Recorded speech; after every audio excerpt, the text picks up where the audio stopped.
తోలుకుంటూ జీవనం సాగిస్తూ ఉండేవారం. రామేశ్వరం నుంచి 1 టౌన్ మీదుగా వస్తున్న మా కుమారుని ఆటో ఇట్లా municipal office road park road నుంచి ఎదురుగా కారు అతను వచ్చి యాక్సిడెంట్ చేశాడు సార్. నా కుమారుని కాలు పూర్తి డ్యామేజ్ అయిపోయింది.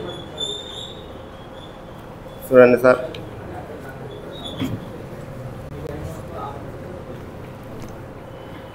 పూర్తి డ్యామేజ్ అయిపోయింది సార్.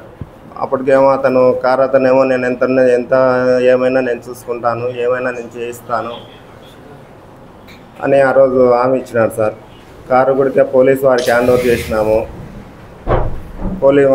మేము మా ఆడావిడిలో వండుకొని మేము ఇళ్ళతో ఏం మాట్లాడకుండా మేము ఆడావిడిలో మేము వెళ్ళిపోయినాం సార్.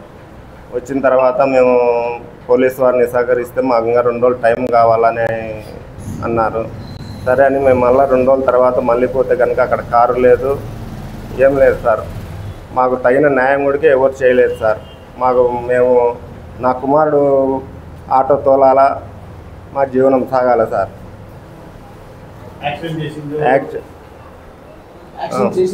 యాక్సిడెంట్ చేసింది జడ్జి దగ్గర గుమస్తాగా పనిచేస్తున్నాడంట సార్. అతను పేరు అలీ అహ్మద్,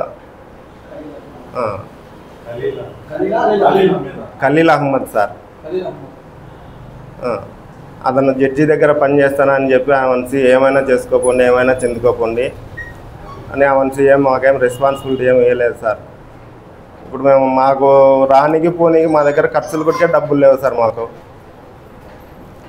మాకు తగిన న్యాయం చేయాలని పోలీసు వారిని సహకరించిన మాకు తెలియదు. సిఐ గారిని అడుగుకోండి, ఎస్ఐ గారిని అడుగుకోండి అంటున్నాను సార్. సిఐ సారు ఇంకా 2 రోజులు టైం ఇవ్వండి, 2 రోజులు టైం ఇవ్వండి అని అడుగుతానే ఉన్నారు సార్. కేసు అయితే కట్టలేదు సార్. వాళ్ళైతే కారు కూడా హ్యాండ్ ఓవర్ చేసేసినారు. మా కుమారుడు మాకు ఆటో తోలాలా, మా జీవనం సాగాల సార్. నాకు షుగర్ ఉంది, బీపీ ఉంది. 12 రోజులు అయింది సార్. 2 వారాలు 19వ తేదీ జరిగింది సార్. హాస్పిటల్లోనే ఉన్నారు సార్. ఇప్పుడు కూడా ఇంకా నిలబడుతుందంట సార్. ఇప్పుడు 2 ఆపరేషన్లు అయినాయి, ఇంకా 3 ఆపరేషన్లు చేయాలంట సార్. మాకు రానికి పోనీకి కూడా మా దగ్గర ఖర్చులు కూడా డబ్బులు లేవు సార్. చూడండి సార్, కాళ్ళు ఎట్లా ఫ్రాక్చర్లు అయినాయో చూడండి సార్. ఇది కారు సార్.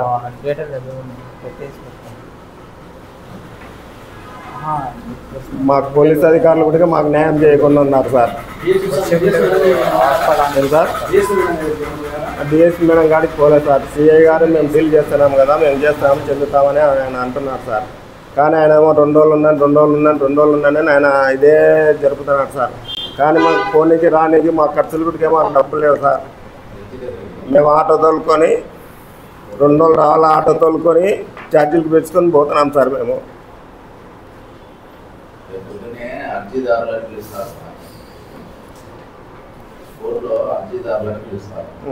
తగిన న్యాయం చేయాలని మీడియా ద్వారా తెలియజేసుకుంటున్నాను.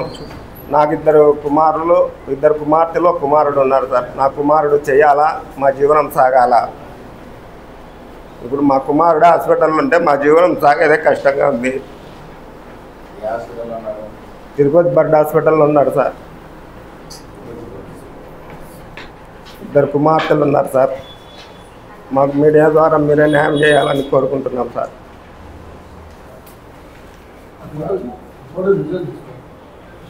ఫోటో తీసుకోవాలి.